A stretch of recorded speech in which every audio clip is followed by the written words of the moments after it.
Oh, welcome to Strip Down News Strip Down, March 11th, 2026. It's minus 10 degrees Celsius. That's 14 degrees Fahrenheit to you guys down in the Yanks. Yeah, let's get into some Ontario news. Ontario Premier Doug Ford. This is really actually pretty interesting. Yeah, he's going to spend $66 million over the next 2 years on grade school teachers, supplying them with each a provincial gift card up to $750 per year. And this is going to be over the next 2 years. So this is going to cost about $66 million over the next 2 years. And what he's planning on doing is setting up a program right now. So if teachers need something, now they could have a card where there will be a registry so they could get, and he wants to build a hub for school supplies for all of Ontario. And then meanwhile, Ontario, yeah, or sorry, Manitoba, yeah, they're more worried about dealing with feminine products. So like where Doug Ford is we're putting his money where it's needed, Manitoba's putting its money where it's bleeded. And I think Doug Ford's doing some crazy things here, and yes, he does have some crazy views, but what he's doing right now with the teachers and then working with teachers right now, this is phenomenal.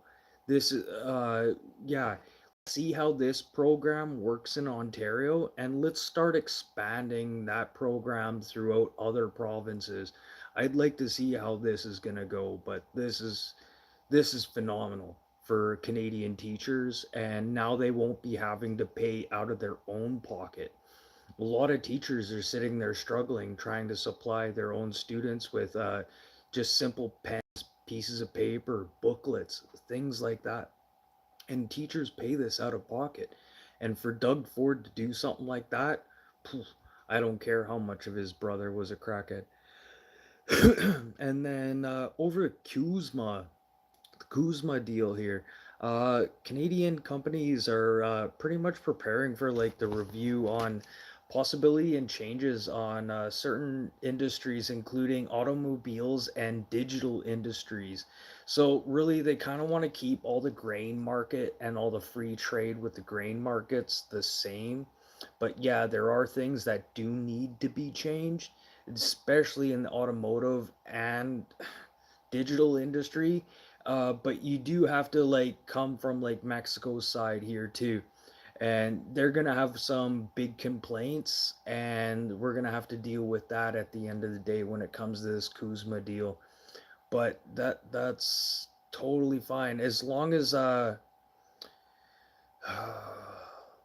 then yeah, there's no word on like American farmers right now with this Kuzma deal. Like it almost seems like Trump is just leaving them in the background. And with these trade deals that are happening, like upcoming with Beijing right now, with some trade deals, by the sounds of it, America might be on the back steps. Too little, too late. The way China's making deals right now, I don't see the American market doing very much better unless like American farmers start selling their products up here and then here into Canada, or well, it's not going to help in Mexico by any means, but there's definitely going to be some wicked trade influx, like major trade influx happening here within the next like 3 months here. Well, not 3 months. Let's see what happens because Washington is supposed to sit down with Beijing at the end of this month, beginning of April, or at the end of April. Don't quote me on that one, but that meeting is coming up, but that doesn't mean nothing right now. And then U.S. Air Force announced that Boeing Engineering Manufacturing Development contract for the world's first sixth-gen fighter aircraft. Yeah, they signed this on March 24th, 2025. So they're already working on this sixth gen aircraft.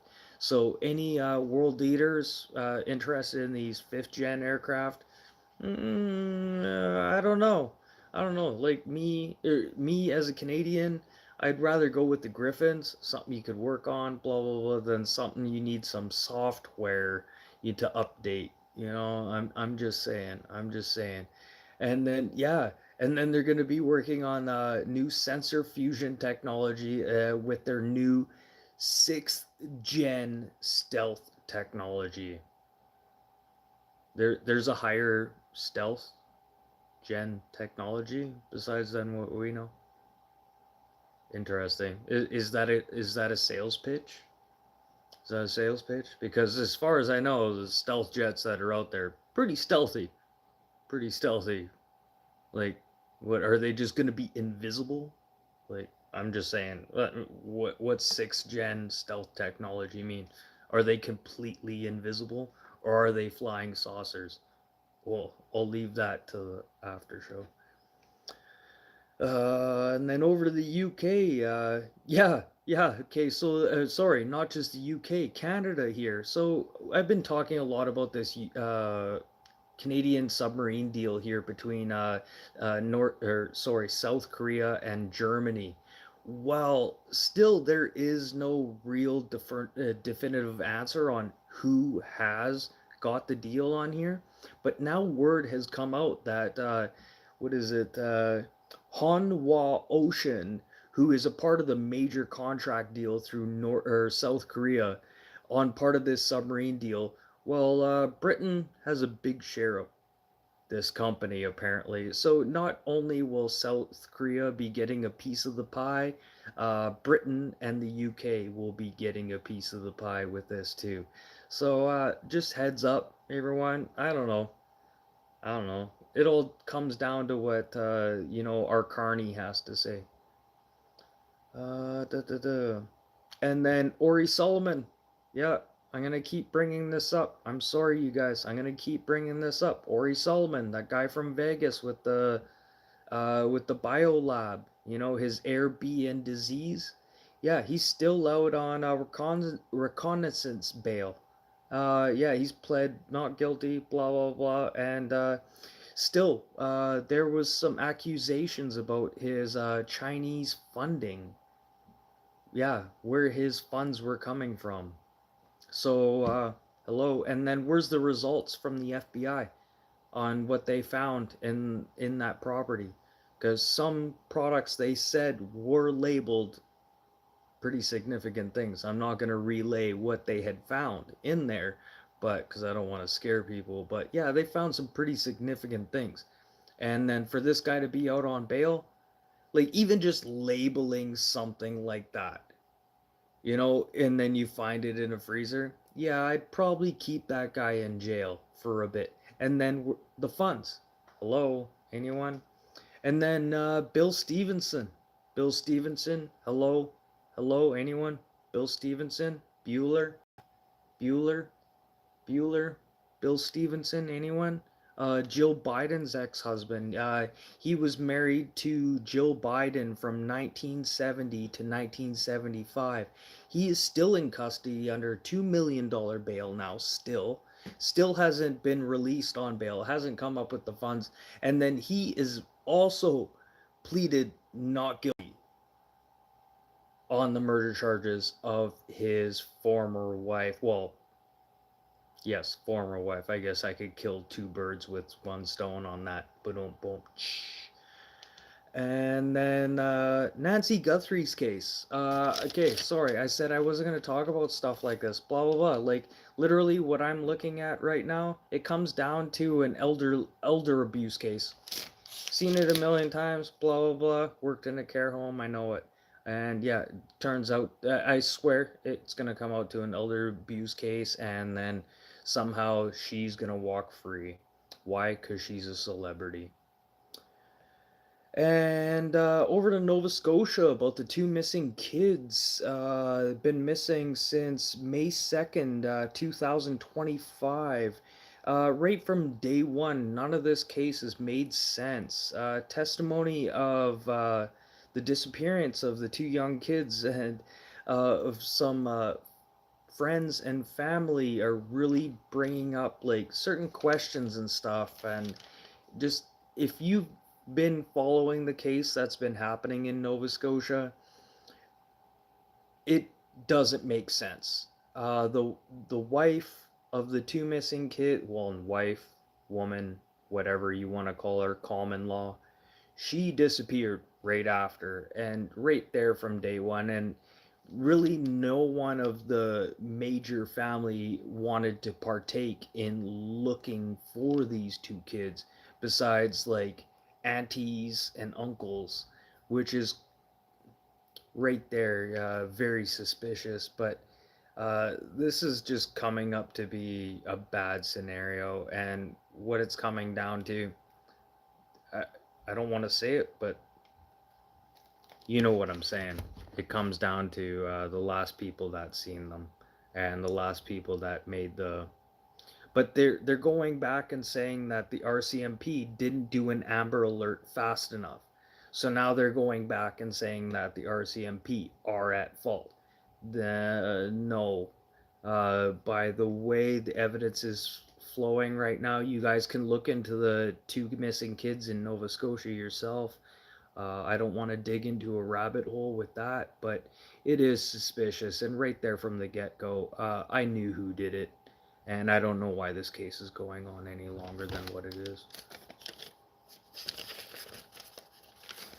And I know I said I wasn't going to do my opinions on this channel, but that definitely deserves some opinions. I'm sorry. So yeah, that's pretty much it for the news today. Like I said, 30 minutes or less. Why? Because anything longer than that's probably just BS. I give you the facts, what's happening right now, some old stuff that you probably don't hear about or any results about. I'm still following a lot of cases and stuff that are happening right now. And like I said, hit the subscribe button, please. I'm trying to hit 1,000 subs. I was so close for a bit, but YouTube had to do their big purge there, and killed about 160 subs of mine. But like, doesn't matter. But so close, still getting there. But yeah, hit the subscribe button if you guys like the news like this. I don't like to get into conspiracy stuff, but I will in my after chat. Normally, what I want to do is just tell you guys what's happening in the world, and news updates that you guys didn't get to hear about. Especially that Ori Solomon is very specific, and especially him being on bail. And then the change on the bail on Bill, what's his name? Jill Biden's husband there. The bail went up to $2 million on him, and he still hadn't been posting for that. So that's pretty interesting. But yeah, if you guys like news and stuff like that, just basic facts and updates, this is what I do Monday to Friday, 4 to 4:30 p.m. Central Time. And yeah, let's leave everything at things that happened today, March 11th. To do Wednesday, March 11th. Sorry, let's clarify that. Well, not necessarily meant Wednesday on this date. March 11th, 1985, Mikhail Gorbachev replaced Konstantin Chernenko as a former. There was a big thing happening there, where the Berlin Wall, the change of the Soviet Union, and this is where Gorbachev ended up taking office, which is pretty significant if you look at world history. A lot of people look over that, but you should probably dig into that, because there's a lot of stuff that kind of made all that fall together, which is pretty interesting. And 2011, March 11th, 2011, that 9.2 earthquake over Japan, triggering the Fukushima uh, nuclear disaster, which is still technically actually ongoing to this day. They're just sitting there storing water that I don't think still to this day they've found a proper way of fixing what happened there and stopping that nuclear reaction. And I don't know why this isn't not considered the Chernobyl disaster, uh, but this is still ongoing, and we just all forgot about this. I've been thinking about this for years. I've been wondering why paper straw? Why paper straw? 6-7, 6-7. So, and then today, March 11th, 2020. Anyone? Anyone? Bueller? Bueller, this one? Come on, this is pretty significant right now. Today, March 11th, 2020, the the World Health Organization announced that Bueller, that COVID-19, yeah, is definitely a pandemic. Yeah, after 121,000 people being affected by the World Authority, and then 4,300 deaths. Yeah, yeah. So, yeah, that's where that all started. Yeah, 2020. You guys remember that? I remember being sick with COVID before 2020. I was sick in 2019 and like, I don't know, was that like November, October, November, December? Yeah, so November, December. So, yeah, that's interesting. And then March 11th, 1957, Charles Van Doren loses $129,000 in the game show 21. And this was in 1957. He lost $129,000 in the fucking 21 game due to the fact that it was revealed that the game was rigged. Ooh, dude, you won that much money back then? Dude, that's like $1 million. 1957, dude, you'd be a millionaire if you invested that properly back then. Yeah, you'd be rich. And then March 11th, 1917, the Toronto Arenas played the Montreal Canadiens in the 7-3 first of two game set. Yeah, sorry, they don't exist anymore. The arenas, they're gone. They're gone. They don't exist. Still got the Montreal Canadiens. Still got them though. And then people's birthdays, 1895 to 1955, age 60, Shep Howard. Oh, Shep Howard. Yeah, duh.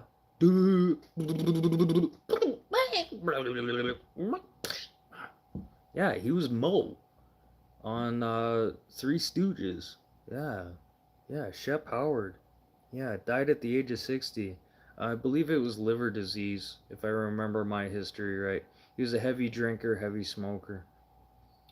And then 1931, Rupert Murdoch, still to this day, 94, global media franchisor based out of Australia. Global media, yeah, you can find that thing in Canada. I don't know if you guys have global media in the UK or what, or overseas, but global media is definitely a big thing here in Canada. So, yeah, he is 94 years old, and yeah, he was the founder of global media, uh, Rupert Murdoch. And then 1969, Terrence Howard, age 56, actor, famous actor. If you guys haven't watched the movie Crash, watch it. It will bring the craziest emotions through you. There's been a lot of talk about this movie. I know a lot of people who've never finished the movie, but watch the movie Crash and then leave in the comments if you've ever watched this movie before and had to turn it off. Because I think I had to turn it off like two, maybe three times. I had to turn it off and start the next day watching that. But yeah, that's where Terrence Howard's from. Definitely a crazy movie, Crash. Definitely watch that movie. And then 1982, Thora Birch, age 43, famous actress as well, very well known for her part in the movie American Beauty. Another great film, won multiple awards. What's his name? Kevin Spacey. Great role for him. There's that famous scene where the girl is in the bathtub with the rose petals. If you guys just know the scene, go watch the movie. It will change your perspective on cinematography, 100%. Definitely in my top 10, if not top 20 movies of all time due to cinematography. But yeah, check that out. American Beauty and Thora Birch. Really good movie. But that's it for today. So, I don't know. See you guys tomorrow. I'm here Monday to Friday, 4 to 4:30 p.m. Central Time. 30 minutes or less. Why? Because anything less is just BS. Now you guys can just go stare at the wall because what I just talked about the news, it's probably the most important parts that I could find. Unless you guys can find something else more important out there, then leave a description after. And yeah, I'll see you guys tomorrow. Like I said, hit the like button, subscribe. I'm so close to 1,000 subs, you guys. Like, I've been around since 2013. Finally found my niche. You guys, hit the like button, subscribe, please. I want to hit that 1,000, and I will completely do something different with this channel. Still news based, but really, I want to do something a lot different with this channel, you guys. And I really need your support to do this too. But that's it for today. See you guys tomorrow. What's tomorrow? Thursday? Thursday? See you guys tomorrow, Thursday at 4 p.m. Central Time. And to you guys overseas, you guys in the UK, love you too. Thanks for the support. I know you guys are just going to bed right now. And love you guys too. And you guys too in the UK, bring up some topics. I don't want to get too dramatized or anything with it, but please leave your comments after and just let me know if there's something I missed or your views on anything. And yes, I know about the bombers landing in UK, blah blah blah. I already know about that. Trust me, there's a lot of shit I do know. There's only certain things I want to talk about though. I just want to leave the war machine out of everything. But I'm out of here, and I'll see you guys tomorrow. Okay, peace out.